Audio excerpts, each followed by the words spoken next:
بسم اللہ الرحمن الرحیم۔ آج ہم انشاءاللہ غسل سے متعلق کچھ احکام پڑھیں گے، چونکہ ہمارے ابھی طہارت کا ہی باب چل رہا ہے۔ غسل کب فرض ہوتا ہے اور غسل کا طریقہ کیا ہے؟ رسول اللہ صلی اللہ علیہ وسلم نے فرمایا ان اللہ لا یستحی من الحق، اللہ تعالیٰ حق بات کو بیان کرنے سے حیا نہیں کرتے۔ تو غسل کے جو مسائل ہیں ان میں بھی بعض دفعہ کچھ ایسی باتیں آتی ہیں جو بظاہر حیا کے خلاف ہیں، لیکن علم کی ایک بات ہے، سیکھنے اور سکھانے میں حیا اگر کریں گے تو پھر ظاہر ہے ساری زندگی جاہل ہی رہے گا انسان۔ اور غسل کے مسائل سیکھنا اس لیے ضروری ہے کہ غسل جب فرض ہوتا ہے تو جب تک مکمل غسل نہ ہو آپ کی نماز ادا نہیں ہوتی۔ رسول اللہ صلی اللہ علیہ وسلم نے فرمایا الماء من الماء، حدیث ہے کہ غسل فرض ہوتا ہے خواہش نفس کے ساتھ جسم سے منی خارج ہونے سے۔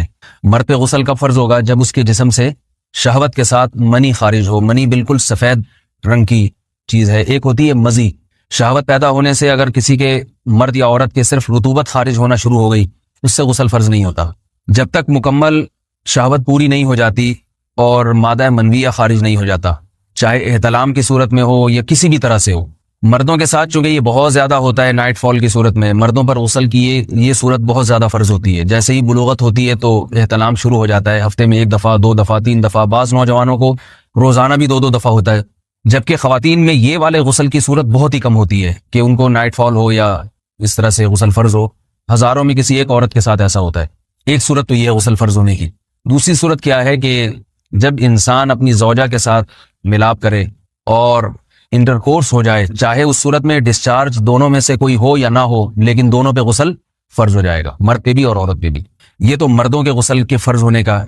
مردوں کے غسل میں ایک چیز یہ بھی ہے کہ اگر آپ نے رات کو نیند کی اور صبح آپ اٹھے اور آپ نے کپڑوں پہ نشان دیکھا، اب آپ کو یہ پتہ نہیں چل رہا کہ یہ منی کا نشان ہے یا مزی کا ہے، تو بھی آپ پر غسل کرنا فرض ہے۔ یہی سمجھا جائے گا کہ یہ آپ خواب میں ڈسچارج ہوئے ہیں۔ عورت پر جو غسل فرض ہوتا ہے ایک اور صورت میں ہوتا ہے کہ جب خواتین کو ایام آنا بند ہو جاتے ہیں، حیض یا نفاس سے جب پاک ہو جائیں تو بھی ان پہ غسل فرض ہے۔ یہ تو غسل کی فرضیت سے متعلق احکام تھے۔ کچھ چیزیں ایسی ہیں جن میں غسل سنت ہے، فرض نہیں ہے۔ جمعہ کے دن غسل کرنا رسول اللہ صلی اللہ علیہ وسلم نے بہت زیادہ تاکید کی ہے۔ سنت کی 2 قسمیں ہیں، سنت مؤکدہ اور سنت غیر مؤکدہ۔ مؤکدہ وہ ہوتی ہیں کہ جن کو چھوڑنے کا اگر کوئی معمول بنا لے تو گناہ کا خطرہ ہے، اور ایسا شخص قابل ملامت ہے، اسے شریعت ملامت کرتی ہے، برا بھلا کہتی ہے۔ تو غسل سنت مؤکدہ ہے، ہفتے میں 1 مرتبہ، چاہے جمعے کے دن ہو یا کسی بھی دن ہو۔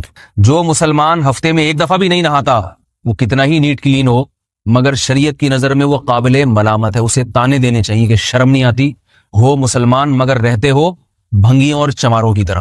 ملامت تو اسی کو کہتے ہیں نا۔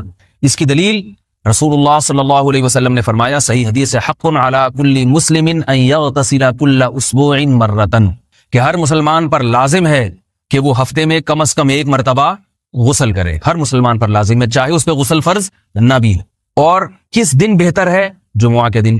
نبی صلی اللہ علیہ وسلم نے حکم دیا ہے کہ جمعے کے دن غسل کیا جائے۔ امام احمد ابن حنبل کا مذہب یہ ہے کہ جمعے کے دن غسل کرنا واجب ہے، صرف سنت نہیں ہے بلکہ واجب ہے، لیکن جمہور کا مذہب یہ ہے کہ سنت عمل ہے۔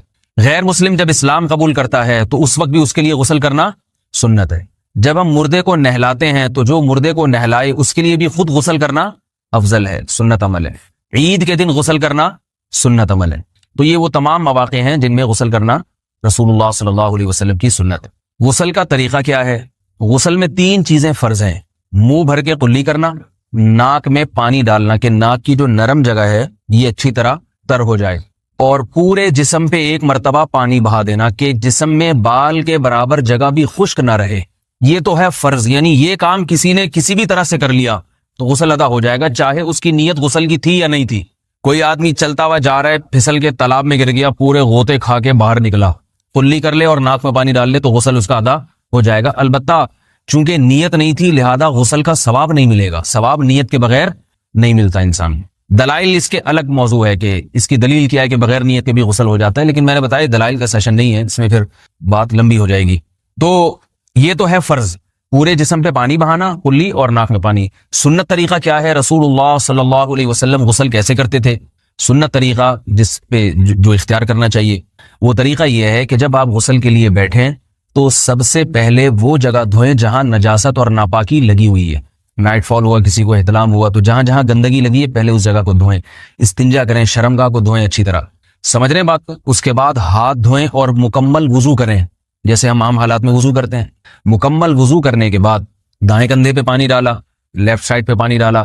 پہلے زمانے میں تو چلو سے غسل ہوتا تھا، ہاتھ دھو لیے تو اب چلو سے پانی لے کے یہاں ڈالا جا رہا ہے، چلو سے پانی لے کے یہاں ڈالا جا رہا ہے، پورے جسم پہ ملا جا رہا ہے، اور چلو سے پانی لے کے 3 دفعہ سر پہ ڈالا جا رہا ہے.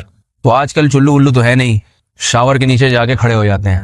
تو اس میں یہ کہ شاور کھولے کھڑے ہو جائیں، سارے چلو اس میں خود بخود ہی ہو جائیں گے، پورے جسم پہ پانی بہہ جائے گا. نبی صلی اللہ علیہ وسلم کے دور میں یہ جدید چیزیں نہیں تھیں، شیمپو اور صابن. تو آپ صلی اللہ علیہ وسلم بیری کے پتوں سے غسل کی ترغیب دیا کرتے تھے. بیری کے پتوں کو اگر پانی میں پکایا جائے تو پانی میں میل کچیل صاف کرنے کی صلاحیت بہت بڑھ جاتی ہے. ہمارے زمانے میں اس تکلف کی ضرورت نہیں ہے، صابن ملتے ہیں اس سے نہایا کریں. بہرحال کہنے کا مقصد یہ آپ لوگوں سے، تو یہ سنت طریقے سے غسل ہو جائے گا آپ کا.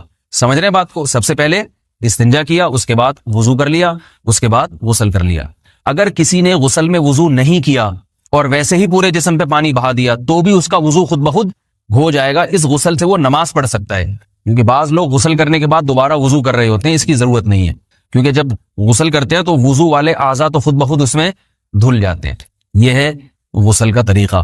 وضو کیسے ٹوٹتا ہے؟ جن چیزوں سے غسل فرض ہوتا ہے ان چیزوں سے وضو تو بہرحال ٹوٹتا ہی ہے. اس کے علاوہ بھی وضو ٹوٹتا ہے. اس سے پچھلے لیکچر میں نے کچھ تفصیل بتائی تھی کہ نجاست جسم سے کہیں سے بھی خارج ہو جائے یا نجاست نکل کے بہہ پڑے. اگر قضائے حاجت کی جگہوں سے نجاست خارج ہوئی ہے تو نظر بھی آ جائے وضو ٹوٹ جائے گا، اور قضائے حاجت کے علاوہ جگہوں سے اگر نجاست خارج ہوئی ہے، خون وغیرہ ہے جیسے، تو جب تک نکل کے بہے گا نہیں تو اس وقت تک وضو نہیں ٹوٹے گا. سمجھ رہے ہیں بات کو؟ وضو کا طریقہ کیا ہے؟ سب سے پہلے دونوں ہاتھوں کو دھویا جائے، 3 دفعہ کلی کی جائے، مسواک کی جائے، 3 دفعہ ناک میں پانی ڈالا جائے.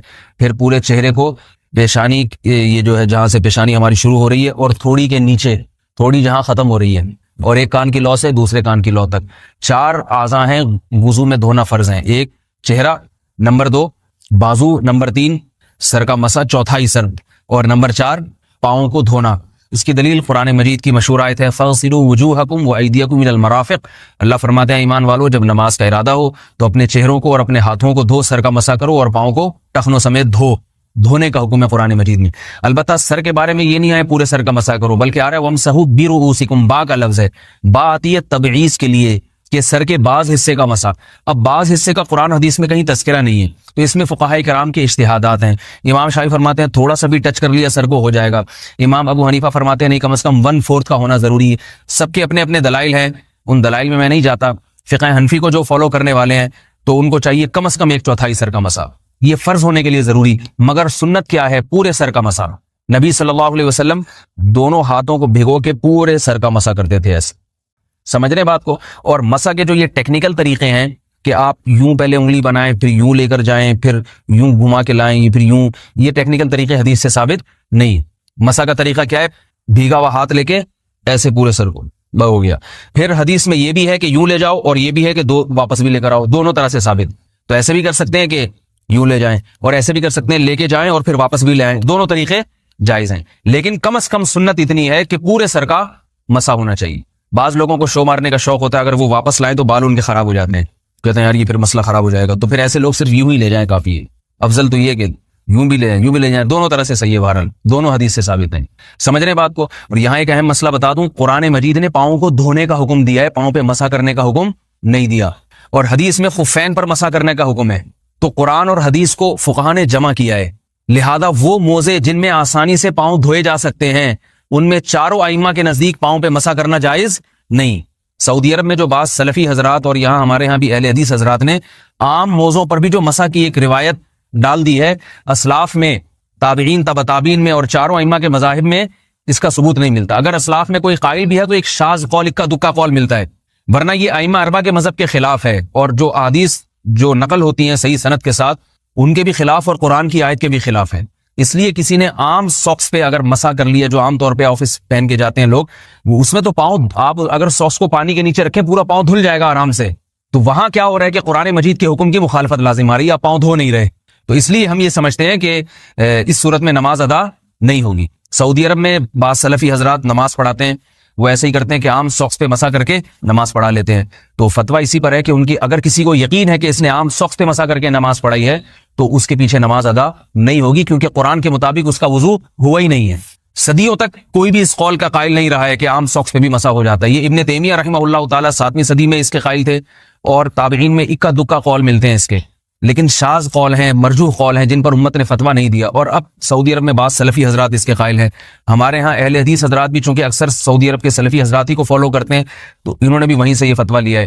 لیکن ائمہ اربعہ کے مذہب میں اور دلائل کے لحاظ سے دیکھا جائے تو یہ مذہب کمزور ہے. قرآن نے پاؤں کو دھونے کا حکم دیا، آپ دھوئیں گے پاؤں جب تک دھونا ممکن ہے. چمڑے کے موزے ہیں ان کو دھونا ممکن نہیں ہے اتارے بغیر، لہذا ان موزوں کے اوپر مسح ہو جائے گا. تو اس سے قرآن پر بھی عمل ہو جائے گا اور حدیث پر بھی عمل ہو جائے گا. اس لیے ائمہ اربعہ نے جو قرآن و حدیث کو سمجھ کے جو فیصلہ کیا ہے اس پہ چلنا ہمارے لیے زیادہ مفید ہے بنسبت آج کل کے جو علماء ہیں ان کی اپنی ذاتی آراء پر. اس لیے یہ بھی ایک وضو سے متعلق اہم مسئلہ تھا. سمجھ رہے ہیں؟ باقی تو ماشاءاللہ وضو کرنا سب کو آتا ہی ہے.